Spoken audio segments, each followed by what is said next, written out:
Hello and welcome. आज हम देखने वाले हैं चैप्टर सेकेंड एनसीईआरटी का is matter around us is pure. Is matter us around us is pure का मतलब यही होता है कि क्या हमारे अराउंड में जो मैटर है वो प्योर है। तो हमें यहाँ सबसे पहले मैटर का डेफिनेशन जानने की आवश्यकता होगी, जो कि हम पिछले चैप्टर्स में जान चुके हैं। Matter is anything which has some mass and occupies some space. Matter वही कुछ चीज है जिसका कुछ मास होता है और वो कुछ वॉल्यूम ऑक्यूपाई करता है और वो कुछ स्पेस भी ले लेता है, स्पेस भी ले लेता है। तो हम जैसा कि जानते हैं, और इसके बाद वो किससे मिलकर के बना होता है? पार्टिकल से मिलकर के बना होता है। पार्टिकल्स क्या क्या हो सकते हैं? एटम्स हो सकते हैं, आयन्स हो सकते हैं और मॉलिक्यूल्स भी हो सकते हैं। और इसके बाद ये हो गई पिछले चैप्टर की जानकारी। इसके बाद नए चैप्टर की जानकारी में हम ये देख सकते हैं कि प्योर क्या है। तो जैसा कि आप जानते हैं कि ये घी बिल्कुल बिल्कुल प्योर है, ये पानी बिल्कुल बिल्कुल प्योर है, ये चीज 100% प्योर है। तो इसकी 100% प्योरिटी की गारंटी ये है। तो इसे कहने का मतलब क्या है? प्योरिटी की गारंटी क्या है? तो प्योर मतलब, प्योर शब्द का मतलब क्या है? प्योर शब्द सब्सटेंस के पार्टिकल्स जब आइडेंटिकल होते हैं तो वह चीज प्योर हो जाता है। सब्सटेंस जब आइडेंटिकल पार्टिकल से मिलकर के बना होता है तो वो प्योर सब्सटेंस कहलाता है। मैं यहां आपको दिखाने की कोशिश करता हूं एक डायग्राम के थ्रू।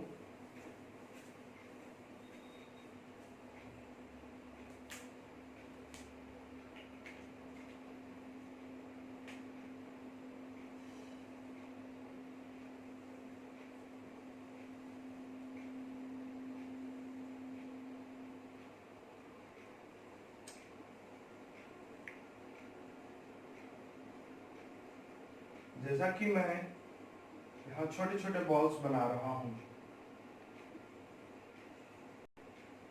ये बहुत ही छोटे छोटे टाइनी बॉल्स हैं। ये पार्टिकल्स हैं, मॉलिक्यूल्स भी हो सकते हैं और आयंस भी हो सकते हैं।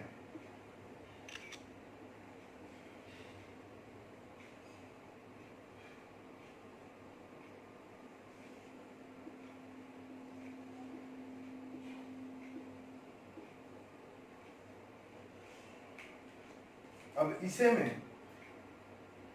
एक ही तरह के बॉल से फिल कर दूं, कलर से शेड कर दूं, red colour.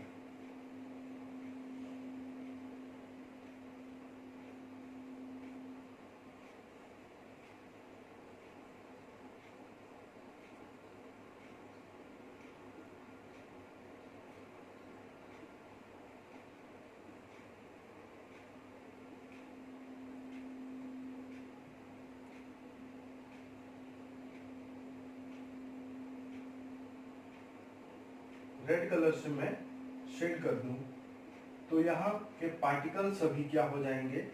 Identical. Each and every particle is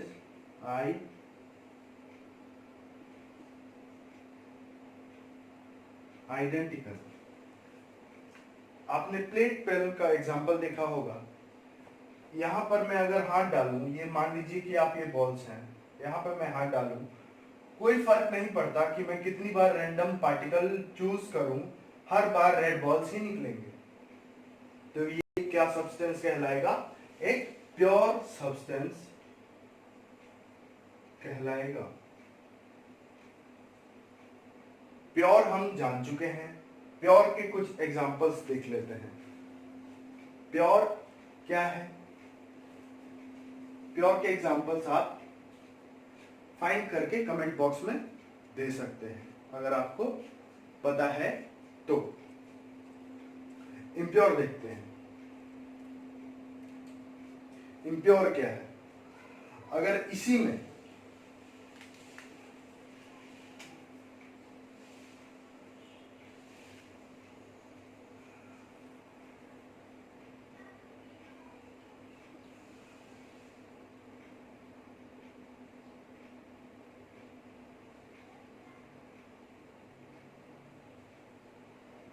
इसी में कहीं कहीं मैं कुछ ब्लू शेड भी कर दूं, रेड के साथ कुछ कुछ ब्लू शेड भी कर दूं, बहुत बहुत कम है लेकिन फिर भी है मौजूद। उसके बाद कुछ ब्लैक शेड भी कर दूं।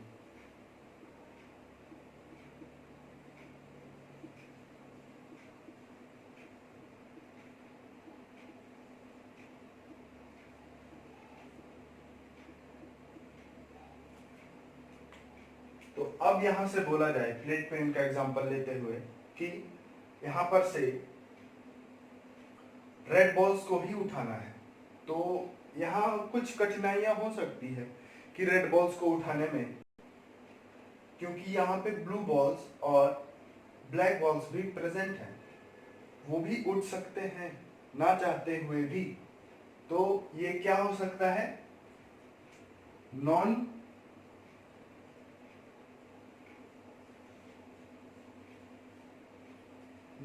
आइडेंटिकल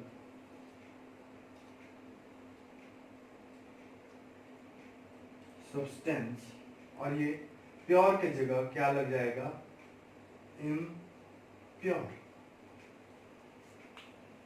तो ये मैंने आपको समझा दिया प्योर और इम्प्योर का मतलब। अब आप देखेंगे मिक्सचर। मिक्सचर क्या है, मिक्सचर उन दो चीजों का मिश्रण है जिन्हें हम फिजिकल मेथड से अलग पृथक नहीं कर सकते। उसके बाद सॉल्यूशन। तो सॉल्यूशन में आप जब देख रहे हैं तो सॉल्यूशन क्या हो सकता है, केवल और केवल एक लिक्विड फॉर्म और एक फ्लूइड फॉर्म? नहीं, ऐसा नहीं हो सकता। सॉलिड और सॉलिड भी सॉल्यूशन हो सकते हैं, गैसियस फॉर्म में भी सॉल्यूशन हो सकते हैं। एलॉय और एयर इसके बहुत अच्छे एग्जाम्पल्स हैं, मैं आपको दिखाता हूं। एलॉय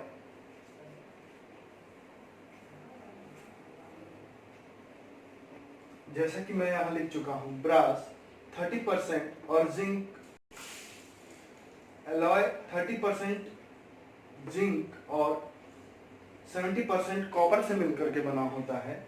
इसका जो रेशियो है वो चेंज भी हो सकता है, 40-60 भी हो सकता है, 50-50 भी हो सकता है। कंस्टिट्यूएंट पार्टिकल्स इसके चेंज भी हो सकते हैं। नॉन मेटल्स और मेटल से मिलकर के क्या बना होता है, एलॉय। और ये एक सॉलिड सॉल्यूशन है। एयर किससे सॉल्यूशन से मिलकर के बना होता है, nitrogen 78% in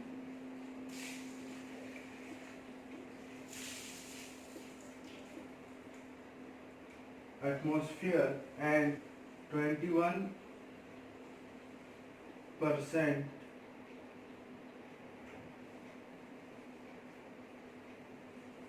of oxygen in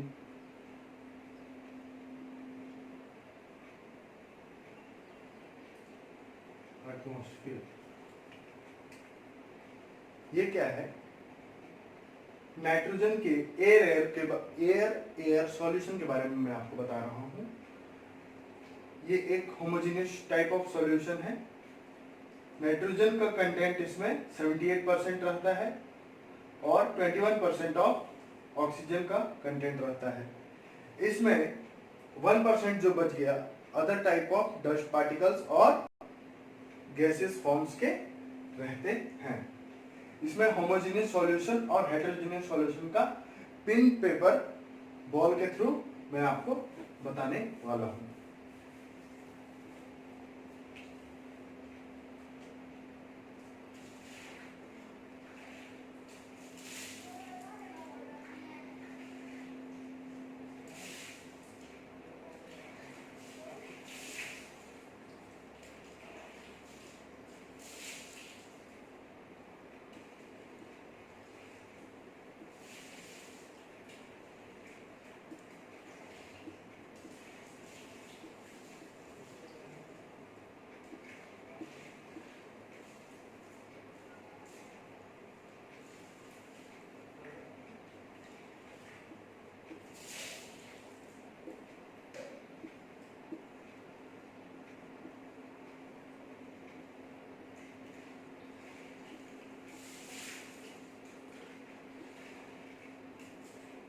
ये कुछ टाइनी पार्टिकल्स हैं जो हम देख सकते हैं होमोजेनियस और हेट्रोजेनियस सॉल्यूशन के माइक्रोस्कोपिक स्ट्रक्चरल व्यू के हैं।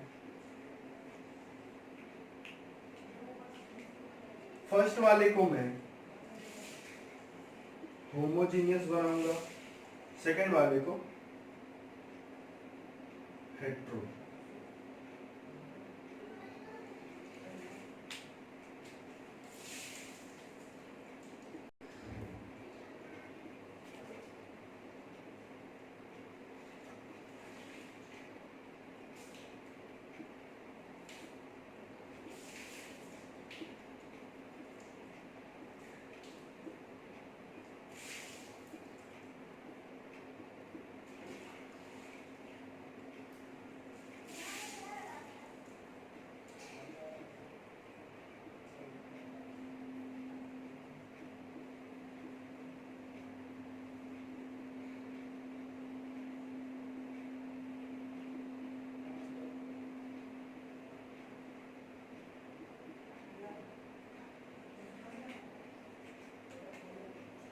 सेकेंड वाले में कुछ फर्क नहीं पड़ता, आप कहीं भी किसी भी रंग को डाल दें, कैसा भी अरेंजमेंट हो जाए, क्योंकि ये एक यूनिफॉर्म अरेंजमेंट नहीं रहता, एक यूनिक अरेंजमेंट नहीं रहता। लेकिन फर्स्ट वाला जो अरेंजमेंट है वो एक यूनिक अरेंजमेंट रहता है।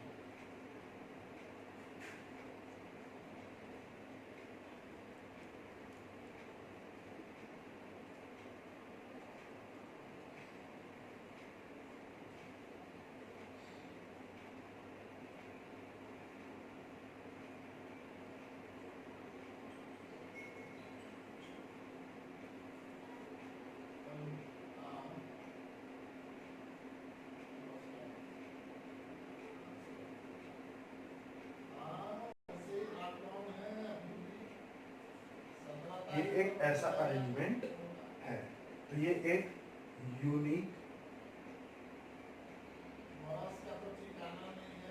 और ये नॉन